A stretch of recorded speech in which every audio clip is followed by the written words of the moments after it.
మీ body temperature 105 డిగ్రీలు దాటితే ఏమవుతుందో తెలుసా? మీ బాడీ కూలింగ్ సిస్టమ్ చేతులెత్తేసే ఆ భయంకర క్షణం గురించి ఇప్పుడు చెప్తాను వినండి. 30 నిమిషాల తర్వాత మీ రక్తం చిక్కబడి ఒక జిగటగా ఉండే స్లడ్జ్లా మారుతుంది. ప్రతి శ్వాస కరిగిన సీసాన్ని మింగుతున్నట్లు మమంట పుట్టిస్తుంది. మీరు కేవలం వేడిని కాదు, మీ ప్రాణాన్ని ద్రవం రూపంలో కోల్పోతున్నారు. 2 గంటల తర్వాత అసలైన కిల్ జోన్ మొదలవుతుంది. వేయించిన గుడ్డులోని తెల్ల సొనలాగే మీ శరీరంలోని ప్రోటీన్లు కరిగిపోయి కణాల మెకానిజం ఉడికిపోతుంది. మీ మెదడు సిగ్నల్స్ షార్ట్ సర్క్యూట్ అయ్యి కండరాలు మీ మాట వినవు. చివరగా థర్మల్ షాక్, చెమట పట్టడం ఆగిపోతుంది. చర్మం ఎముకల్లా పొడిగా మారుతుంది.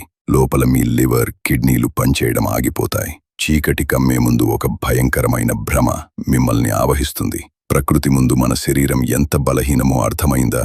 ఇలాంటి మరిన్ని బాడీ ఫ్యాక్ట్స్ కోసం బాడీ ఫ్యాక్ట్స్ తెలుగుని ఇప్పుడే సబ్స్క్రైబ్ చేసుకోండి.